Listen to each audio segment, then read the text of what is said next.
Մի քանի բանկի դեմ ձեզ տեսել ենք բողոքի ակցիաներ եք անում, ֆիշինգի զոհ եք, այսպես ասած, դա երբ որ ձեր անունով ուրիշ մարդիկ վարկեր են վերցնում ու դուք այսպես ասած զոհ եք դառնում։ Մի փոքր պատմեք, օրինակ ձեր հետ ինչ է կատարվել, դարձել եք ձեր անունով հենց վարկ եղել է, թե չէ։ Այո, ես էլի զեղծարարության զոհ եմ դարձել, իմ պատմությունը կոնկրետ Ինեկո բանկով է կատարվել, վարկա ձևակերպվել, իմս լիստեյեմով ես վաճառք էի անում, հայտնվել էր այսպես ասած գնորդը, որը WhatsApp-ով ինձ գրեց, որ ինքը պատրաստ է գնել եւ ուղարկեց գումարը, այսինքն հղում ուղարկեց, որը բացելով հղումը նշված էր գումարի չափը, որքանով որ վաճառվում էր ապրանքը եւ բացվեց արդեն հայպոստի ծրագիրը, որը այդ ժամանակ դեռ նոր էր 2023 թվականին է իմ դեպքը եղել, այդ ժամանակ դեռ նոր էր, տեղյակ չէինք հայպոստի ծրագրով զեղծարարությունների մասին, ծրագիրը բացվեց, որտեղ նշված էր հայերեն, որ գրեք, Извините։ գրված էր հայերենով գրված էր, որ գրեք ձեր հաշվի համարը, որպեսզի գումարը նստի ձեր հաշվի վրա։ Այդտեղ գրեցի հաշվի համարը, որպեսզի գումարը նստի հաշվի վրա, այնտեղ ոչ մի զեղծարարության, այսինքն տողեր չկար, որ մենք հասկանայինք, ինչ որ մի բան կատարվում, ինչ որ զեղծարարություն է կատարվում, ամենայն դեպս գրեցինք եւ երկու անգամ էրոր տալուց հետո սխալմունք, այսինքն տալուց հետո բանկը մեզ զանգահարում է, ասում է, որ վարկեք ձևակերպել, ասում եմ ոչ, այդտեղ հասկանում եմ, որ ինչ որ բան այն չի, ասում եմ սառեցրեք մեր հաշիվը սառեցնում է, բայց պարզվում է, որ 1.348.000 դրամ վարկ է արդեն ձևակերպվել, ամեն անգամ սխալմունք էրոր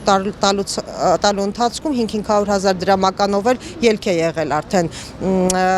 մեր հաշվի համարից, այսինքն նստած արդեն վարկից 1.348.000-ից 348-ը հասցրեցինք պահել, որը հետ մուտք արեցի վարկից, հիմա ինչումն է խնդիրը, որ բանկը մեզ ընդհանրապես ոչ մի հաղորդագրություն, որ մենք վարկա ձևակերպել մեր անունով, թեկուզև եթե ես եմ վարկը ձևակերպել, ըստ իրենց ասած ինչի ինձ հաղորդագրություն չի գալիս, որ վարկ ենք ձևակերպել, վարկա հաստատվել, գումարա նստել ձեր հաշվի համարի վրա, գումարա դուրս գալիս ձեր հաշվի համարի վրա, ընդհանրապես ոչ մի հաղորդագրություն մենք չենք ստացել, թե չեք ստացել, սովորաբար երբ որ փոխանցումներ են լինում։ Այո, օրական մենք տարբեր խանութներից առևտուր ենք անում ու այդ SMS-ները մենք ստանում ենք, որքան առևտուր արեցինք, այնքան SMS-ները ստանում ենք մենք։ Այս դեպքում ընդհանրապես ոչ մի SMS մենք չենք ստացել։ Դեպքում պատճառը ինչով եք պայմանավորում, եթե օրինակ խանութում սովորական առևտուրը SMS ստանում եք, այս դեպքում։ Դե ես այդ հարցը տվեցի կենտրոնական բանկին, իրենք ասում են զեղծարարները կարողանում են ծրագրից փակել SMS-ները։ Այսինքն հիմա մենք պետքա տուժենք այդ դեպքում, եթե ձեր անվտանգությունն է զրո մակարդակի։ Իրենք անվտանգությունը իրենց ընդհանրապես չի գործում, կարող է զեղծարարը իրեն ծրագրի հետ ինչ ուզի անի, ծրագրից փակի SMS հաղորդագրության այդ ծանուցումները, բացի, երբ ուզի փակի, երբ ուզի բացի, երբ ուզի գումար նստացնի, գումար դուրս գա։ Ընդհանրապես բանկը ոչ մի նորա չի վերաթողարկում իր այդ մակարդակը անվտանգության։ 23 թվականին է, չէ՞, դեպքը տեղ ունեցեք, 23 թվականից ձայն հանել եք, թե հիմա եք ուզում։ Չէ, ձայն հանելը մի սկզբան է, ոստիկանություն մի անգամից գնացել ենք, ոստիկանությունը մեզ ճանաչեց տուժող կողմ, չնայած որ մենք տուժող կողմ չենք։ Այսինքն մենք գումարը չենք տեսել, մենք տուժող կողմ չենք։ Տուժող կողմ հանդիսանում է բանկը, որը արդեն ճանաչվել է, որ մենք այլևս տուժող կողմ չենք, բանկից թող պահանջեն գումարները։ Գնացել ենք եւ ոստիկանություն եւ բանկ եւ քննչական կոմիտե։ Քննչական կոմիտեն ընդհանրապես ոչ մի գործ չի անում, ինքը նույնիսկ տեղյակ չի, շատ քննիչներ տեղյակ չեն, որ այդպես գործ կա իրանց մոտ դրած դարակում։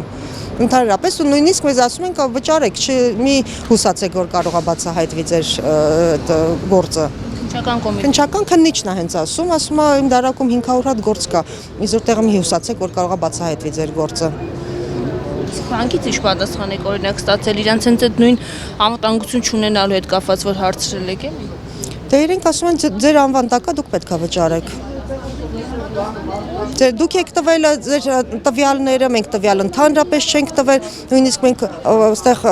զոհ ունենք, այսպես ասած, որ ինքը ընդհանրապես կնոպիչնի հեռախոս է իր ձեռքին, ինքը չէր էլ կարող նույնիսկ տվյալ տալ, ու մտել է հանկարծակի իր մեյլ, տեսնում է, որ այդ մտած օրվանից 2 օր առաջ իր անունով վարկ է ձևակերպված։ Այդ դեպքում բանկը չի կարող ընդհանրապես պատասխանի նման հարցերի։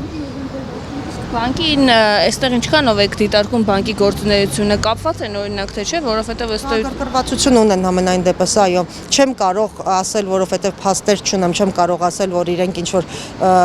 տոկոսային ինչ որ շահույթ ունեն այս զեղծարարություններից, բայց շահագրգռվածություն համենայն դեպս ունեն, որովհետև 2020 թվականից այս զեղծարարությունները կատարվում, մինչև օրս բանկը ոչ մի միջոց չի ձեռնարկում, որ իր անվտանգությունը բարելավի։ Մի քանի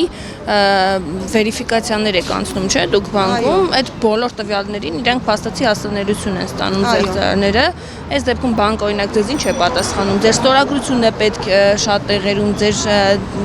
Face ID-ը, այսպես ասած, պետք գալիս։ Բոլոր այդ տարբերակները